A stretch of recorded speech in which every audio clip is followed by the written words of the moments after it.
මේ රටේ සමස්ත ජනතාවම ඉතාමත්ම ආර්ථික අගාධයකට ඇදගෙන යමින් මේ රට ආර්ථික අගාධයකට ගෙන යන්න මේ රටේ මේක පාලනය කරන රජය කටයුතු කරගෙන යනවා.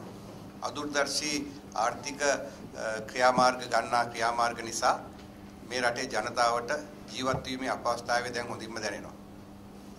එසේ තිබියදී මේ රටේ බහුතර ජනතාවක් නොදන්නා ව්‍යවස්ථාවක් ගැන කතා කරමින් 20 වෙනි සංශෝධනය කඩිනමින් අනුමත කර ගැනීම සඳහා විශේෂ වැඩපිළිවෙලකුත් ගෙනියනවා.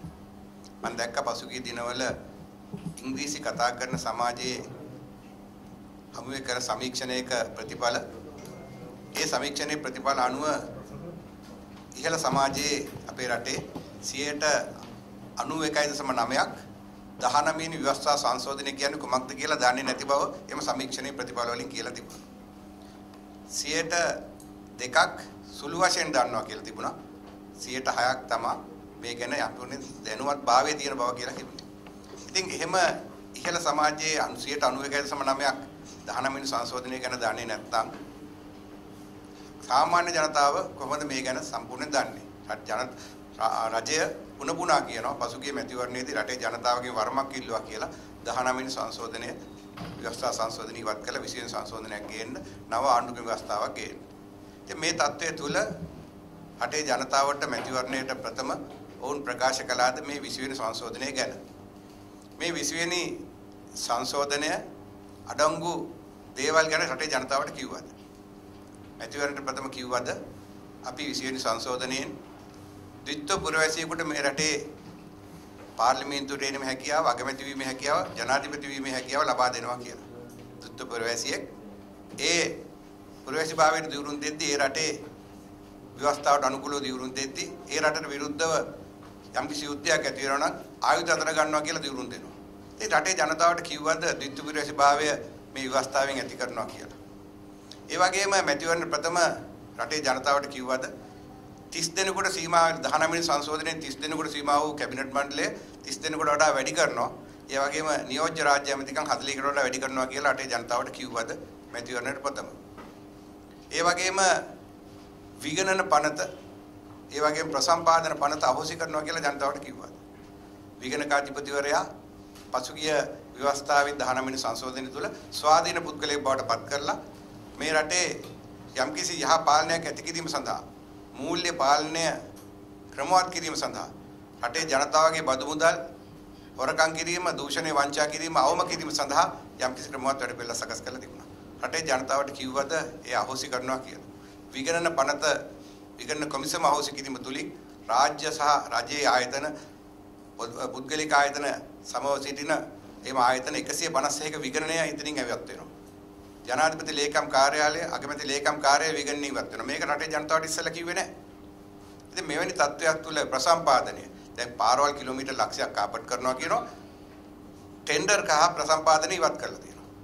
මේක රටේ ජනතාවට මැතිවරණ ප්‍රථම කිව්වේ නැහැ. හැබැයි එහෙම කියන්නේ නැතුව තමයි බලයටපත් වෙලා මේ රටේ මූලික අවශ්‍යතාවය 20 වෙනි සංශෝධනය සම්මත කිරීම කියන පදනම මත මේ අවස්ථාවේදී මේ ආණ්ඩුව කටයුතු කරමින් යන්නේ. අද වන විට මේ රටේ මේ ආණ්ඩුව බලයටපත් උනේ මේ මහින්ද රාජපක්ෂ මැතිතුමාගේ කාලේ සිටම බලයටපත් උනේ ගොබෙල්ස් න්‍යාය. බොරුව ජනතාව මුලා කරලා. බොරුවෙන් ජනතාව මුලා කරමින් එකම බොරුව දිගින් දිගටම කියමින් යුද්ධේ තියෙන කාලේ LTT ගැන කතා කළා. LTT යුද්ධය ඉවර කරපු එක ඇත්ත. නමුත් ඒ යුද්ධ කාලේදී කවුද රාඩා ආයතනය හරහා LTT එකට මුදල් ලබා දුන්නේ? එහෙම ලබා දෙමින් ඒ යුද්ධය කරන කාලෙදිත් KP කරුණා ඒ වගේම පිල්ලියන් සමග සම්බන්ධ වෙලා දැන් රජයේ යුද්ධය අවසන් වුණාට පස්සේ රජයේ ප්‍රධාන කොටස්කාරයන් බවට පත් වෙලා තියෙනවා ඒ තුන් දෙනා. දැන් KP ගේ නැව් තියනවා කිව්වා රත්තරන් තියනවා කිව්වා ඒවට වෙච්ච දෙයක් නැති තත්ත්වයක් වෙලා තියෙනවා. කරුණා අම්මන් උන්ගේ පක්ෂයේ උපසභාපති කෙනෙක් වෙලා තියෙනවා. පිල්ලියන් මේ ආණ්ඩුවේ කොටස්කාරයෙක් බවට පත් වෙලා තියෙනවා. රටේ ජනතාවට එකක් කියමින් වෙනම එකක් කරන තත්ත්වයකට මේ ආණ්ඩුව පත් වෙලා තියෙනවා. පාස්කු ප්‍රහාරයට පෙර පාස්කු ප්‍රහාරයෙන් සිදු වුණා. ඉන්පසු ඒකෙන් පස්සේ ඒ සිදුවීම තුල මේ රටේ ජනතාවට කොපමණ බොරු කියලා තියෙනවද? පොලිස් මාධ්‍ය ප්‍රකාශකතුමා ඉදිරියට ඇවිල්ලා කිව්වේ කුමක්ද ඊයේ පෙරේද? පාස්කු ප්‍රහාරයට ගැන කතා කරපේ රජයේ අවස්ථාවේ වෙනුවෙන් පොලිස් මාධ්‍ය ප්‍රකාශකතුමා ප්‍රකාශ කළා තියෙනවා කියලා අපිට මේ අවස්ථාවේදී විශේෂයෙන්ම කියනවා. ඉතින් ඒ වගේම රටේ ජනතාවට පාස්කු ප්‍රහාරයට ප්‍රථම සහ පාස්කු ප්‍රහාරයේ කාලයේදී සිදු වුණාට පසුව එකක් කියලා දැන් ඊට හාත්පසින් මේක වෙනත් එකක් දැන් රජය කියමින් යනවා. ඉතින් මෙවැනි තත්ත්වයක් තුළ රජය දිගින් දිගටම ජනතාවට බොරු ප්‍රකාශ කරමින් රටේ ජනතාව රවට්ටමින් බලය රැක ගැනීම සඳහා වැඩ පිළිවෙල සකස් කරනවා. සෞභාග්‍ය දැක්ම කියලා දැන් මේ රජය බලයටපත් උනේ. දැන් ඒක අභාග්‍ය ආණ්ඩුවක් බවට පත් වෙලා. සෞභාග්‍ය ආණ්ඩුව අභාග්‍ය ආණ්ඩුවක් බවට පත් වෙලා තියෙනවා. ඒ වගේම මේ රටේ ජනතාව ජීවත් වීම ඉතා අපහසුයි. තත්වයකට පත් වෙලා තියෙනවා. දැන් අපි ඉතාම සන්තෝෂ වුණා. කොවිඩ් වසංගතය මේ රට පුරා ව්‍යාප්ත වෙන අවස්ථාවේදී රජය යම් ක්‍රියාමාර්ග නිසා මේ යම් පාලනයකටපත් වුණා.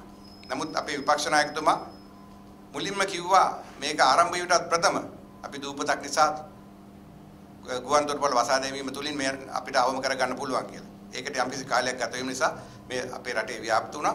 නමුත් යම් ආරක්ෂක හමුදා ඒ වගේම සෞඛ්‍ය අංශ මේ පිළිබඳ ක්‍රියාත්මක වෙලා රටේ පාලකයන්ගේ ඒ වගේ විපක්ෂයේ සහයෝගය අපි ලබා දුන්නා. ඒ අනුව යම්කිසි ප්‍රමාණයකට පාලුණා. නමුත් වෛද්‍ය අංශය දිගින් දිගටම කිව්වා දෙවෙනි රැල්ලක් ඇතිවීම අවදානමක් තියෙනවා කියලා. ඒ ගැන රටේ ජනතාව දැනුවත් කිරීම ඉතා අවම වුණා. ඒ වගේම යම් නීති සම්පාදනය කිරීම සිදු වුණේ නැහැ. ඊයේ පෙරේද මම දැක්කා සෞඛ්‍ය පරීක්ෂකවරුන්ගේ සංගමයෙන් කියනවා මේ නීති ප්‍රමාණවත් නැහැ කියලා කිව්වා. මේ නීති ප්‍රමාණවත් නැති නිසා දැන් අපිට නීතිමය ක්‍රියාමාර්ග ගන්න බැරි වෙලා තියෙන තත්ත්වයක් තියෙනවා. බලන්න දැන් ජනතාව තුලින් නැවත කොවිඩ් වසංගතයේ බොවෙන තත්ත්වයක්පත් වෙලා තියෙනවා. ඊයේ වෙද්දී 101ක් හිටියා. අද උදේ 220ක් දැන් අලුත් රෝගීන් දැන් 320 ගානට වඩා අලුත් රෝගීන් මේ පොකුරෙන් හමු වෙලා තියෙනවා. අපි ප්‍රාර්ථනා කරනවා විපක්ෂයන් ජනතාවාදී විපක්ෂයක් වශයෙන් රටේ ජනතාව වෙනුවෙන් මෙම පොකුර තව දීර්ඝව ව්‍යාප්ත වෙන්නේ නැතුව මෙතනින් අවසන් වෙලා මේක අවසන් කිරීමට හැකි වෙයි කියලා. විශේෂයෙන්ම විපක්ෂ ජනතාවාදී විපක්ෂයක් වශයෙන් අපි සම්පූර්ණ මේ අවස්ථාවේදී කොවිඩ් වසංගතයේ මේ රටේ දුරන් කිරීම සඳහා රජයට සහයෝගය දෙන්න අපි කැමැතියි. ඒ වගේම අපි ඒක ලබා දෙනවා.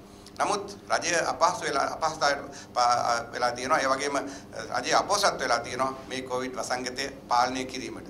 දැන් මේ පාලනයෙන් තොර තත්ත්වයකට බාටපත් වෙමින් යන බව අපිට පේනවා. ඒ නිසා අපි රජයට ඉල්ලා සිටිනවා මේ හැකි ඉක්මනින් පාලනය කිරීම සඳහා අවශ්‍ය ක්‍රියාමාර්ග ඉක්මනින් ගන්න කියලා.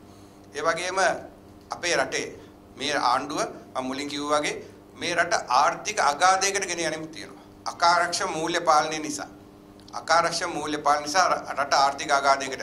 අද වෙන විට මේ රටේ ආදායම අපි අරන් තියෙන ණය පොලිය ගෙවන්න බැරි තත්ත්වයක් වෙලා තියෙනවා. පළවෙනි වතාවට ඉතිහාසයේ රටේ ආදායම මදි වෙලා තියෙන පොලිය ගෙවන්න. අපි 2015 ආණ්ඩුව ලබා ගද්දී අපේ රටේ ආදායම දුන්නේ බිලියන 1000යි. බිලියන 1000ක් කියන්නේ කෝටි ලක්ෂයයි. අපි ආණ්ඩුව 2019 ලබා දෙද්දී රටේ ආදායම බිලියන 2000යි කෝටි 2 ලක්ෂයයි. නමුත් කොවිඩ් වසංගතයේ පැමිණීමට ප්‍රථම 2019 නොවැම්බර් 17 වර්තමාන ජනාධිපතිතුමා ජනාධිපති බවටපත් වුණා. ඒ විගසම ආණ්ඩුව උණ්ඩේ අතරපත් වුණා. ඒ තුල ජනවාරි මාසයේ වෙන විට මේ රටේ ඍණ ආර්ථිකයක් බවටපත් වුණා. ආර්ථිකේ ඍණ උනේ 2020 ජනවාරි මාසයේ. එතකොට කොවිඩ් වසංගතය ඇවිල්ලා තිබුණේ නැහැ. නමුත් මේ අකාර්යක්ෂම මූල්‍ය පාලනය නිසා වුන් පැමිණි ගම වහාම කිරුවේ මොකද්ද? රාජ්‍ය ආදායම අඩු කිරීමට පියවර ගැනීම. බදු අඩු කිරීම. බදු විරාම ලබා දීම. ඒ තුලින් බිලියන 600ක් කෝටි 660,000ක ආදායම හිමුණා. එතකොට කොවිඩ් වසංගතය පැමිණිලා හිටින්නේ නැහැ. එතකොට අපි 2015 කෝටි ලක්ෂයක ආදායම කෝටි 2 ලක්ෂයක් කළා 2019 ලබා දුන්නා. ඕන් බලයට පැමිණි පහම බදු විරාම ලබා දීම කෝටි 60,000ක ආදායම හිමි කරගත්තා. එහෙමනම් සාමාන්‍ය තත්ත්වයක් යටතේ ඒ කෝටි 2 ලක්ෂයෙන් කෝටි 60,000ක් වම් අඩු නම් කෝටි 1,40,000ක ආදායමක් පැමිණෙන්න ඕනේ. නමුත් මේ කොවිඩ් වසංගතයත් සමග රටේ ආදායම ශීඝ්‍ර ලෙස පහත් වැටුණා. අපි ඒ 2015 ආණ්ඩුව කාලේ මාසික රාජ්‍ය ආදායම තිබුණේ බිලියන 150 170 අතර. ඒ කියන්නේ කෝටි 15,000 කෝටි 17,000 අතර තමයි තිබුණේ. නමුත් අපිට දැනගන්න ලැබිලා තියෙනවා දැන් වර්තමානයේ රාජ්‍ය ආදායම මාසකට බිලියන 50යි 70 අතර බවට පත් වෙලා තියෙනවා. බිලියන 70ක් මාසික ආදායම આવොත් අවුරුද්දකට බිලියන 800ක් බිලියන 850ක් පමණ තමයි එන්නේ. අපි පුරවකථනයේ වෙලා තියෙන රාජ්‍ය මේ ආඩාගාරයේ මෙවර ආදායම බිලියන 1000කට වඩා අඩු වෙයි. ඒ කියන්නේ කෝටි ලක්ෂයකට වඩා අඩු වෙයි කියලා. කෝටි ලක්ෂයකට වඩා අඩු වුණොත් කුමක් සිද්ධ වෙන්නේ? මේ වසරේ රාජ්‍ය ණය පොලිය කෝටි 90000යි වාරිකයේ කෝටි 1,10,000යි. ඒතර කෝටි 2,20,000ක් ණය වාරික පොලිය ගෙවන්න ඕනේ. ඒකේ කෝටි 90000ක් පොලිය. ඒතර රාජ්‍ය ආදායම කෝටි 90000කට අඩු වුණොත් රාජ්‍ය ණය අපේ පොලිය ගෙවන්නේ පවණක් ගෙවන්න මදි වෙනවා. ලංකා ඉතිහාසයේ පළවෙනි වතාවට තමයි මේක සිද්ධ වෙන්නේ. 1948 නිදහස ලබා ගත්තට පස්සේ 1954 සර් ජෝන් කොතලාලි මැතිතුමාගේ ආණ්ඩුව කාලේ තමයි ගෙවුම් ශේෂයේ අතිරික්තයක් තිබුණේ. ඒ කියන්නේ රටේ ආදායම ඇති වුණා රාජ්‍ය ණය පොලිය සහ වැටුප් ගෙවන්න. නමුත් ඒ 54න් පස්සේ තිබිච්ච තත්ත්වය අපි අයින් ඉවත් කරලා 2018 19 වෙද්දි අපේ රටේ රාජ්‍ය ආදායම ඇති වුණා ණය පොලිය සහ පඩි නඩි ගෙවන්න. ඒ කියන්නේ රාජ්‍ය සේවකගේ වැටුප් ගෙවන්න සහ පොලිය ගෙවන්න නැති වුණා. අපිට ඉතුරු තුනා මුදල් 2018 19 දිනවත් මේ අවස්ථාව වෙනවිට රජයේ සේවකයන්ගේ වැටුප් කෙසේ වෙතත් පොලිය ගෙවන්න රාජ්‍ය ආදායම නැති තත්ත්වයක් වෙලා තියෙනවා. ඉතින් මේ තත්ත්වය තුල ලෝකේ ණය ශ්‍රේණිගත කිරීම වලින් දැන් අපි කොටස් දෙකක් පහළට ඇවිල්ලා තියෙනවා. CAA තියෙන මට්ටමට ඇවිල්ලා තියෙනවා. ඒ නිසා අපිට විවෘත වෙළඳපොලෙන් ණය ගන්න වෙලා තියෙනවා. ජාත්‍යන්තර මූල්‍ය අරමුදල, ඒ වගේම ලෝක බැංකුව, ආසියානු සංගතර බැංකුව වලින් ණය ගන්න ගැනීමේදී ප්‍රශ්න ඇති වෙලා තියෙනවා. මේ මාසේ ඔක්තෝබර් මාසේ අපිට ගෙවන්න තිබුණා විදේශ ණය. දැන්ට විදේශ ණය අපිට ගෙවන්න තියෙනවා බිලියන 6500ක්. දේශීය ණය බිලියන 7500ක් තියෙනවා. මේ බිලියන 6500න් අපිට ගෙවන්න තිබුණා මේ අවුරුද්දේ ඩොලර් බිලියනයක්. රුපියල් බිලියන 6500 කෝටි 6,50,000ක් තමයි විදේශ ණය තියෙන්නේ. ඒකෙන් අපිට ඩොලර් බිලියනයක්. ඒ කියන්නේ කෝටි 19000ක් පමණ අපිට ගෙවන්න තිබුණා මේ වසරේ. ඔක්තෝබර් මාසේ. ඒ සඳහා අපිට විදේශ විනිමය තිබුණේ නැහැ. විදේශ විනිමය සංචිත පමණයි ඉතුරු වෙලා තියෙන්නේ. ඒ නිසා පසුගිය මාසේ රජයේ මුදල් ලච්චු ගහලා තියෙනවා බිලියන 123ක්. කෝටි 12300ක මුදල් ලච්චු ගහලා තියෙනවා. ඒ මුදල් ටික භාණ්ඩාගාරයට දීලා ඩොලර් ලබාගෙන ඩොලර් බිලියන ගෙවන්න මුදල් අඩුකම නිසා සංචිත වලින් අපේ රටේ සංචිත වලින් ඒ මුදල් ලබාගෙන තමයි ඩොලර් බිලියන අපි ණය ගෙවලා තියෙන්නේ. අපිට දැන් විවෘත වෙළඳපොලෙන් ණය ගන්න සිදු වෙලා තියෙනවා. රාජ්‍ය අතර ණය වගේ ඒවා ජාමංකිව ජාත්‍යන්තර මූල්‍ය අරමුදල ලෝක බැංකුව ආසියානු සංගතන බැංකුවේ අපිට ණය නොදෙන තත්ත්වයක් තියෙනවා. අපේ ශ්‍රේණිගත කිරීම වලින් පහළට ඇවිල්ලා. තව ස්ථාන දෙකක් පහළට ගියොත් අපි බංකොලොත් රාජ්‍යයක් බවට පත් වෙනවා. තව ස්ථාන දෙකක් පහළට ගියොත් අපි බංකොලොත් රාජ්‍යයක් බවට පත් වෙනවා. හොඳට මතක තියාගන්න ඕනේ 94න් පස්සේ මේ දක්වා අවුරුදු 26 තුල අවුරුදු 20ක් රට පාලනය කරලා තියෙන්නේ වර්තමාන රජයේ ඒ කියන්නේ 94 ඉඳන් චන්ද්‍රිකා බණ්ඩාරනායක මැතිණිය අවුරුදු 12ක් ඒ වගේම මහින්ද රාජපක්ෂ මැතිතුමා දැන් වර්තමාන රජය. ඉතින් අවුරුදු 26න් අවුරුදු 20ක්ම රට පාලනය කරලා තියෙන්නේ මේ ආර්ථික ආඝාතයට අදගෙන යන මූලික හේතු වෙලා තියෙන ඔවුන්ගේ අකාර්යක්ෂම මූල්‍ය පාලනය. ඉතින් මේ තත්ත්වය තුල ලෝකේ පුළුවන්ද දැන් විශේෂයෙන්ම මේ රට සංවෘත ආර්ථිකයක් කරගෙන යමින් තියෙනවා මේ ආණ්ඩුව. විවෘත ආර්ථිකයක් තුල තිබිච්ච රජය රට සංවෘත ආර්ථිකයක්.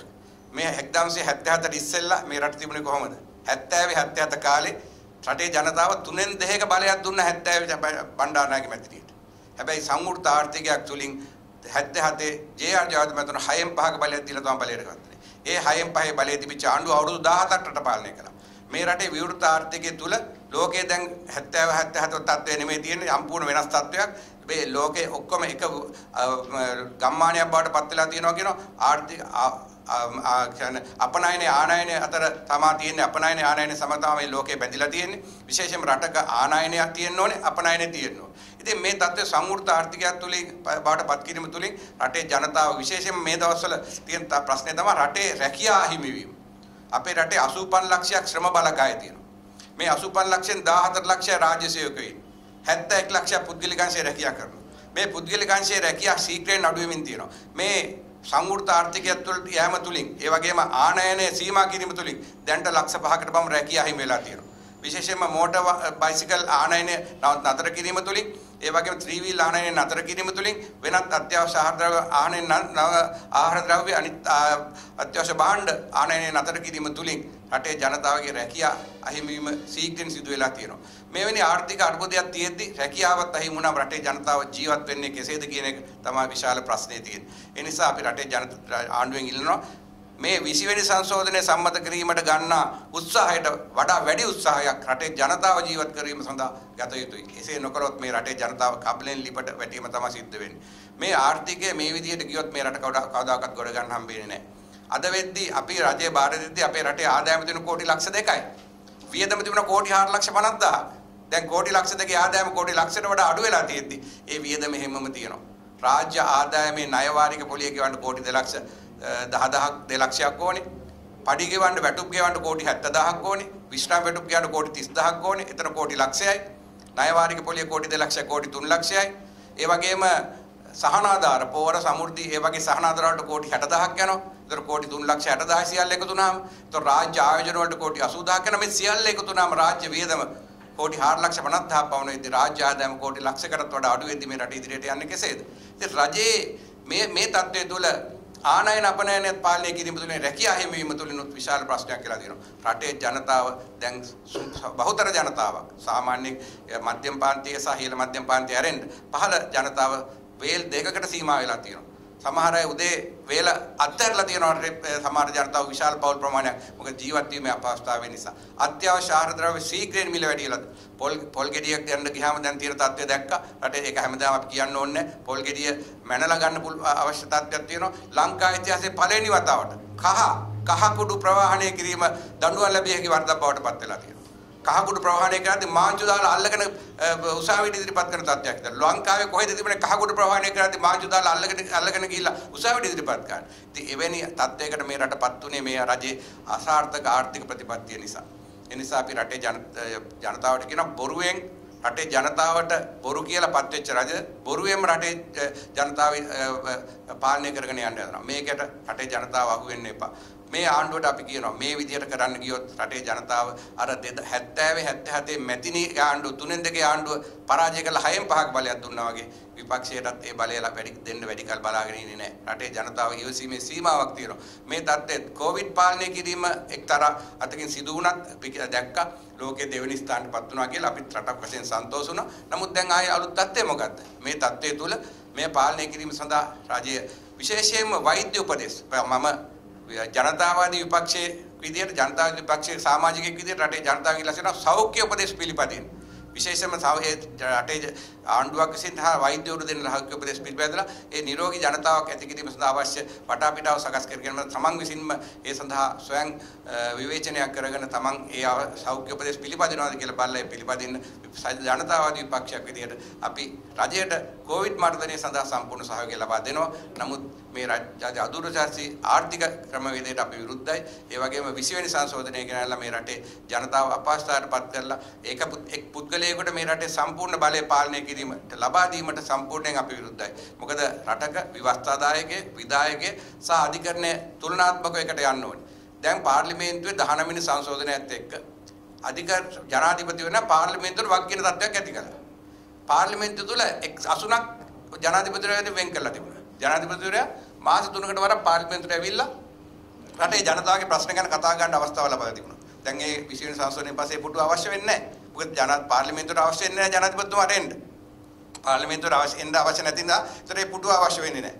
ඒකට ජනතාව රටේ මූල්‍ය පාලනය සිදු වෙන සම්පූර්ණ පාර්ලිමේන්තුව තුල. ඒතර පාර්ලිමේන්තුවේ බලය අඩු කරනවා කියන්නේ මේක ජනතා පරමාධිපත්‍යයට විශාල පහරක්. මොකද ජනාධිපතිතුමා පත් වෙන්නේ 50%කට 56ක ඡන්දෙකින්. නමුත් පාර්ලිමේන්තුව 80ක් 90ක් රටේ ජනතාවගේ ඡන්දෙන් පත් වෙන මන්ත්‍රීවරු 225ක් ඉන්නේ. ඉතින් පාර්ලිමේන්තුවේ බලය අහිමි කරනවා නම් ව්‍යවස්ථාවකින් ඒක සම්පූර්ණ වැරදි ක්‍රියාවලියක් විදිහට තමයි දකින්නේ. මම දකිනවා මෙහෙම එකක්. සාමාන්‍යයෙන් අපේ රටේ නීතිඥයෝ හුඟක් ප්‍රබලව නීති විශාරදයෝ තමන්ගේ දේශපාලන පක්ෂය ගැන ඔළුවේ තියාගෙන තමයි නීති තර්ක කියන්නේ. තමන් ආණ්ඩුවට සහයෝගය දෙන දේශපාලන පක්ෂයක ඉන්නවා නම් ඒ පැත්තට අවශ්‍ය නීති තර්ක කියනවා. විපක්ෂය නම් එහෙම බෑ නීතියක් විග්‍රහ කරද්දී ඒක සම වෙන්න ඕනේ. අපි දැක්කා දින 52 කාලෙදී එවකට හිටිය නීතිපතිවරයා කිව්වා මේක ඒ කරපු වැඩේ හරි කියලා. නමුත් ඒක හරි ගියාද? නෑ ඒක සුද්ධ මේ ශේෂ්ඨාධිකරණ ඒක එසේ නෙවෙයි බව ප්‍රකාශ කළා. ඒ නිසා අපේ රටේ තියෙන එකම ප්‍රශ්නේ තමයි නීතිඥයන් සහ නීති විශාරදීන් තමන්ගේ දේශපාලන පක්ෂය ඔළුවේ තියාගෙන මේ නීති තර්ක කියන එක. ඉතින් එවැනි තාක්කල් මේ රටේ ප්‍රශ්න විසඳන එක ලේසි වැඩ වෙන්නේ නැහැ. ඒ නිසා කෙසේ වෙතත් ආණ්ඩුව පත් වෙලා මාස 2යි ඊයට. ඉතින් ආණ්ඩුවක් පත් වෙලා සාමාන්‍ය මාස 6ක් අතරින් ඉතා ජනප්‍රිය තමයි තීන්දුව ගන්නෙ. අපි දැක්කා පසුගිය මැතිකරණයේ පස්සෙත් මෛත්‍රීපාල සිරිසේන මැතිතුමා කොහොමද ඇසුරුනේ ජනප්‍රිය තීන්දුව ගත්තා. ආණ්ඩුව ජනප්‍රිය තීන්දුව ගත්තා. නමුත් මේ ආණ්ඩුව දැන් පත් වෙලා මාස 2යි දැන් ජනතාව අප්‍රසාදයේ පත් වෙමින් යනවා. අපි දකිනවා මුහුණු පොතේ මේ ආණ්ඩුවට ජනතාව දෙන මේ කමෙන්ට්ස් කොහොමද කියලා. ඒ වගේම අපි දකිනවා ජනතාව කොපමණ අපහසුතාවෙන් ජීවත් වෙන්නේ කියලා. නමුත් මට පේන විදිහට රටේ පාලකයන්ට එවැනි දෙයක් පේන්නේ නැති ගානට තමයි යන්නේ. රටේ දැන් ආණ්ඩුවම කියනවා පුද්ගලික අංශයේ සේවකයන්ට වැටුප අවම වැටුප දෙන්න රජයේ අවම වැටුප. ඒ කියන්නේ රුපියල් 15000ක්. නැත්නම් වැටුපෙන් භාගයක් දෙන්න. ඉතින් රුපියල් 15000ක් රුපියල් 10000ක් කරන් පවුලක් ජීවත් වෙන්න පුළුවන්. 71 ලක්ෂයක් රජයේ පුද්ගලික අංශයේ වැඩ කරන්නේ. ඉතින් මේ තත්ත්වයට විසඳුමක් ඕන. පේන තෙක් මානික නැහැ. ඒ වගේම දැන් ආනයන අපනයන අතර පරතරය ඩොලර් එක ගැනීම සඳහා අවශ්‍ය ඩොලර් අවශ්‍යතිය නිසා ආනයනය අවම කරලා තියෙනවා. ආනයනය අවම කිරීම තියෙන රැකියාව කොපමණ අහිමි වෙනවද? ඒක කරන්න පුළුවන්. මේ රටේ නිෂ්පාදන ආර්ථිකයක් ඇති කරනවා නම් මේ රටේ නිෂ්පාදනය කරන වටාපිටාව හදලා ඉන්න ඕනේ. කහ නිෂ්පාදනය කරන්න නම් දැන් කහ ගෙන්නන එක නැති කරමු. දැන් කහ අවශ්‍යතාවය අපේ රටේ සම්පූර්ණ හදන්න පුළුවන්. ඒකට යම්කිසි කාලයක් යනවා. ඒ විතර නෙමෙයි දැන් හාල් මිල ශීඝ්‍රයෙන් වැඩි වෙලා යනවා. එක්තරා කාලයකට හාල් වල මිල අඩු වෙනවා, පොල් මිල අඩු වෙනවා. නමුත් දැන් මේ රට ඒක පාලනය කරගන්න බැරි තත්ත්වයක් තියෙනවා. ඒ තත්ත්වය තුළ මම හිතනවා රජය ඉතාමත්ම අපේක්ෂා බංගත්වයෙන් ජනතාව ඉන්නවා. රජයත් මේ ගැන පේන්නේ නැතුව වගේ ඉන්නවා. ඒ නිසා විශේෂයෙන්ම රටේ ජනතාව ඉදිරියේදී මේ පිළිබඳ යම් තීන්දුව ගනි. මම නැවතවරක් ජනතාවාදී විපක්ෂයක් විදිහට රටෙන් රජයෙන් ඉල්ලනවා ජනතාව ජීවත් කිරීමට මූලිකත්වය දෙන්න. ව්‍යවස්ථා සංශෝධනය කෙසේ වෙතත් ව්‍යවස්ථා සංශෝධනය తాවකාලිකව අකුලගෙන මේ රටේ ජීවත් 2 කෝටි 20 ලක්ෂයක් වෙන ජනතාව ජීවත් කිරීම සඳහා වැඩ පිළිවෙල සකස් කරන්න කියලා විශේෂ ඉල්ලා සිටිනවා. ප්‍රශ්න මුකුත් තියෙනවද ඒක? මම මේ